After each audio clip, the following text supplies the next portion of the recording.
এদিকে ফের কাজের চাপে বিএলওর মৃত্যুর অভিযোগ। মেমারির পর এবার মালবাজার। জলপাইগুড়ির মালবাজারে এক মহিলা বিএলওর অস্বাভাবিক মৃত্যু হয়েছে। বাড়ির পাশে গাছে উদ্ধার হয়েছে শান্তিমুনি ওরাওয়ের ঝুলন্ত দেহ।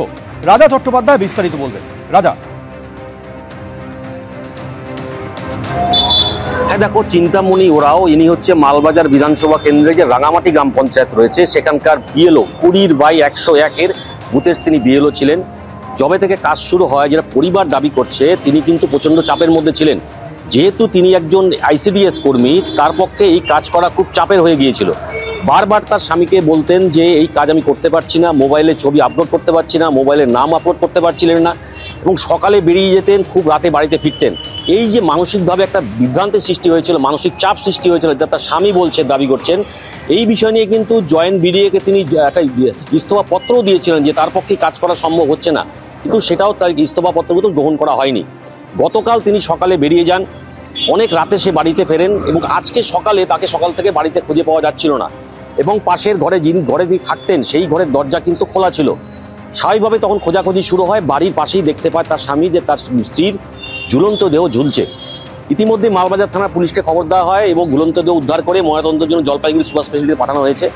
এবং পরিবারের একটাই দাবি যে এই মানসিক চাপ তিনি নিতে পারেননি, এই চাপের জন্যই কিন্তু তাকে আজকে আত্মঘাতী হতে হয়েছে।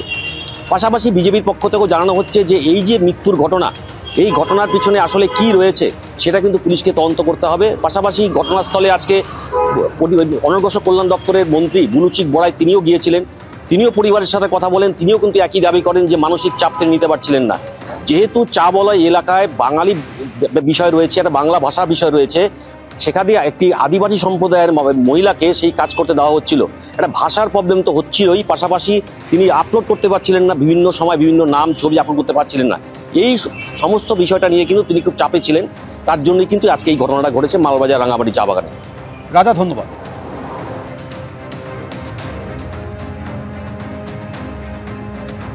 কাজের চাপে যে বিএলওর मृत्यु হয়েছে তার স্বামী, তিনি কি অভিযোগ করছেন শুনুন।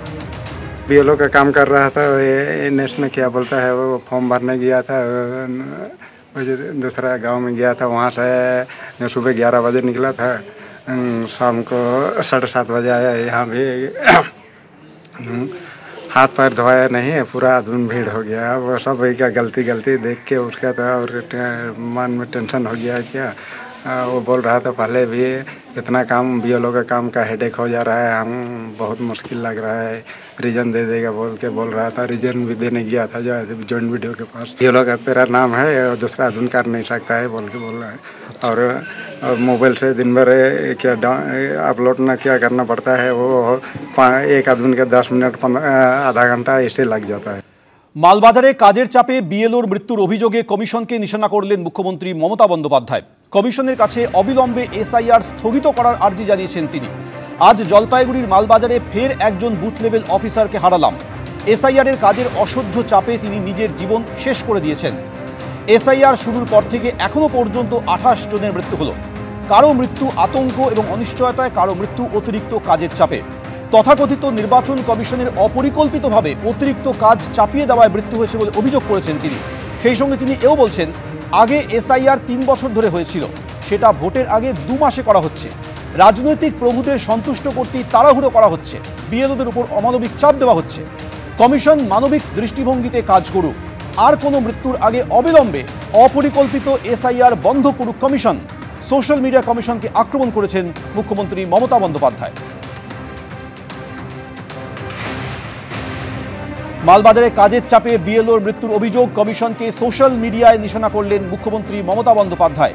কমিশনের কাছে অবিলম্বে এসআইআর স্থগিত করার আর্জি জানিয়েছেন তিনি। তিনি বলছেন, আজ জলপাইগুড়ির মালবাজারে ফের একজন বুথ লেভেল অফিসারকে হারালাম। এসআইআরের কাজের অসহ্য চাপে তিনি নিজের জীবন শেষ করে দিয়েছেন।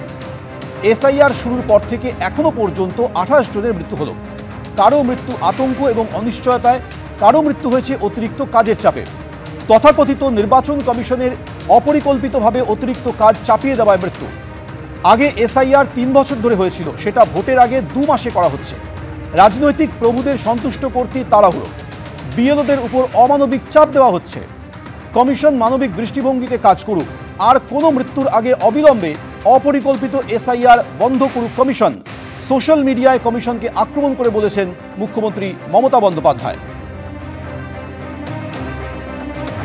প্রথমে মেমারিতে কাজের চাপে বিএলওর মৃত্যুর অভিযোগ, তারপর মালবাজার, সেখানেও কাজের চাপে এক মহিলা বিএলওর মৃত্যুর অভিযোগ। আর এই অভিযোগ ওঠার পর মমতা বন্দ্যোপাধ্যায় সোশ্যাল মিডিয়ায় কমিশনকে নিশানা করেছেন।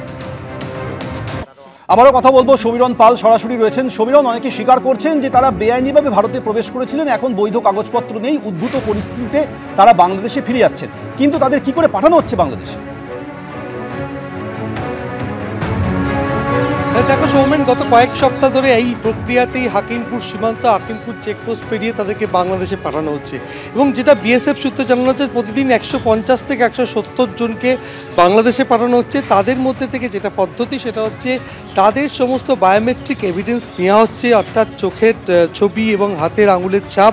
তার পাশাপাশি ভারত সরকারের কাছ থেকে নথি নেওয়া হচ্ছে যে এই সমস্ত যারা বাংলাদেশিরা তারা ভারতে এতদিন বসবাস করতেন, কেউ ভিন রাজ্যে বসবাস করতেন, কেউ কলকাতা শহরে বা রাজ্যের বিভিন্ন জেলায় বসবাস করতেন, তাদের নামে কোনো অপরাধমূলক রেকর্ড রয়েছে কিনা, এই সমস্ত নথি পরীক্ষা করার পরই সেই তালিকা নথিসহ বাংলাদেশের সীমান্তরক্ষী বাহিনী, বর্ডার গার্ড বাংলাদেশের হাতে পাঠিয়ে দেওয়া হচ্ছে। তারা সমস্ত নথি, তুমি কিছুক্ষণ আগে দেখলে যে সেলিম সর্দার, তার সঙ্গে আমরা কথা বলছিলাম, সে বলছিল যে বাংলাদেশের সাতক্ষীরা জেলায় তার বাড়ি এবং তার ওই এলাকার যে জনপ্রতিনিধি তাদের কিছু শংসাপত্র সে জোগাড় করেছে। এই সমস্ত বাংলাদেশি নথিপত্র পরীক্ষা করার পরই বাংলাদেশ সীমান্তরক্ষী বাহিনীর তরফ থেকে যখন সবুজ সংকেত পাচ্ছে বিএসএফ, সেই মতো দফায় দফায় এই যে যারা দীর্ঘদিন ধরে, অর্থাৎ কেউ 2 দিন কেউ 3 দিন পর্যন্ত অপেক্ষা করে আছেন যে কিভাবে হাকিমপুরে ভারত বাংলাদেশ সীমান্ত পেরিয়ে তারা ওপারে পৌঁছবে, অর্থাৎ কেউ 4 বছর, কেউ 5 বছর, কেউ 10 বছর এই দেশে বসবাস করেছেন। যেহেতু এসআইআর চালু হয়ে গেছে এই রাজ্যে এবং এনআরসির একটা আতঙ্ক রয়েছে, আর সেই কারণে তারা দেশে ফিরে যেতে চাইছেন।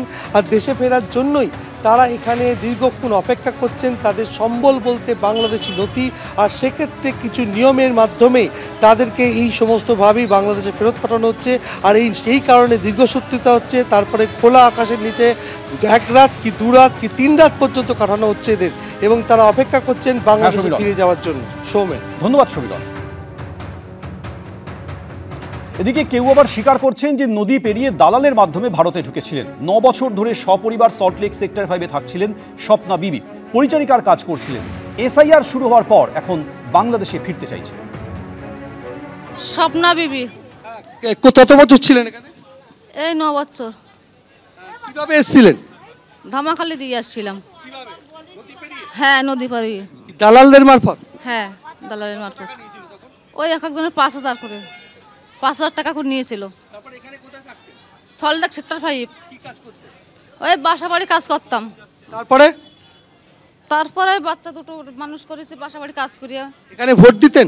না, আমার ভোটার হয়নি। ভোটার কার্ড ছিল না? লক্ষ্মীর ভান্ডার পেতেন না। এই এখানে থাকতে দিচ্ছে না, তাই। কারা দিচ্ছে না থাকতে? সব বলছে এনআরসি চালু হয়ে গেছে, তার জন্য থাক। এখন কিভাবে যাবে? এখন সব পার করতে যাচ্ছে সরকার থেকে, বিসি ফেরা, তাই যাবো। এবিপি আনন্দ, এগিয়ে থাকে, এগিয়ে রাখে।